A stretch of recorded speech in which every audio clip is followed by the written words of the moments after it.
Hey guys, sorry I'm not able to make it to class today, but I did prepare a little presentation for you guys, and I hope you enjoy it.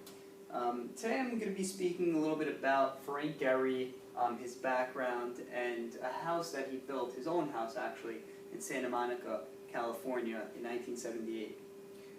Frank Ghery was born in Toronto to a Jewish family, and then moved out to California where he went to school and he really started his career. And this house, which I'm about to show you, is in California, which he lived in with his family. Like I said, built in 1978, Ghery really makes use of a lot of different significant things here. Just to go back to Frank Ghery is my favorite architect and is regarded as one of the most influential architects, worldwide.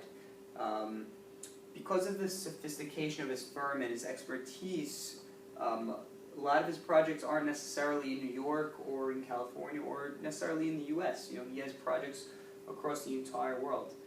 Because of his experience and what he's done over the past years, you'll see projects in Dubai, in Mexico City, in London that buildings done by Frank Ghery. But most of his work, or critics refer to, this form of architecture in the deconstructivism style. Critics also call it post-structuralism. It goes beyond the structural definition, and this house is really, a clear example of that. If you take a look here, this is a drawing from an aerial view. You can see this was his existing home, which was a Dutch colonial house.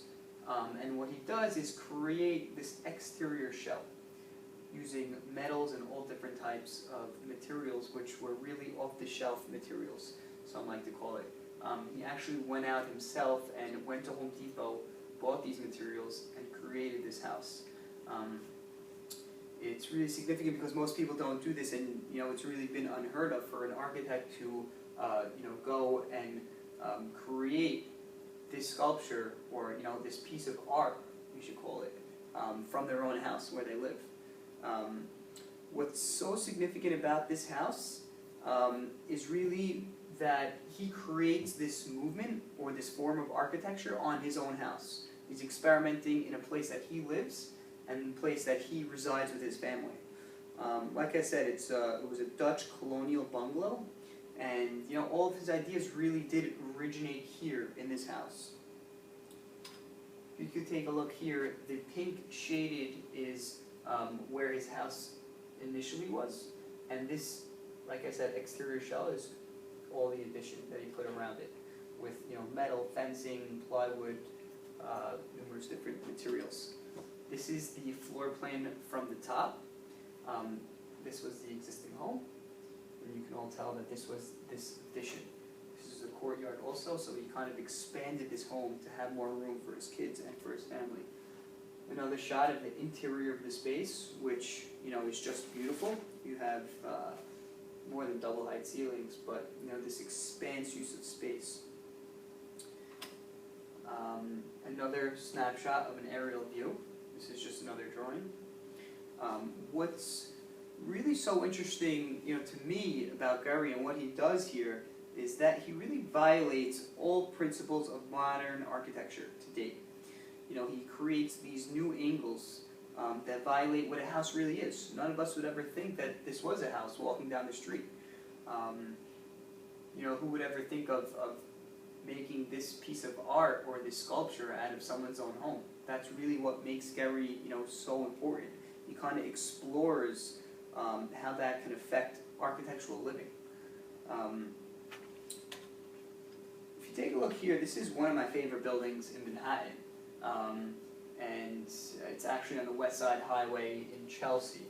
And what Ghery does here is he creates this balance, kind of between art and corporate branding. IAC is a media company, Interactive Corp, and the CEO of the company, Barry Diller, actually asked Frank Ghery to create their new headquarters, and they wanted something that would make an impact on the West Side in New York City, and something that would kind of brand this company. All although many architects and critics do praise him, a lot of them have said over the years that he's kind of in this service of corporate branding. You know, a lot of executives such as Mark Zuckerberg at Facebook, for instance, have tapped Frank Ghery to create their new headquarters. So a lot of these people want Frank Ghery as a brand, although his expertise are, spoken for just through what he's done in the past. People want this brand of Frank Ghery. And this may be a clear example of that, and a lot of people have said that. But to tell you the truth, I think he is, a fabulous architect. He's done a lot for modern architecture, and I really think he's awesome. I hope you guys enjoy the presentation, and enjoy your weekend.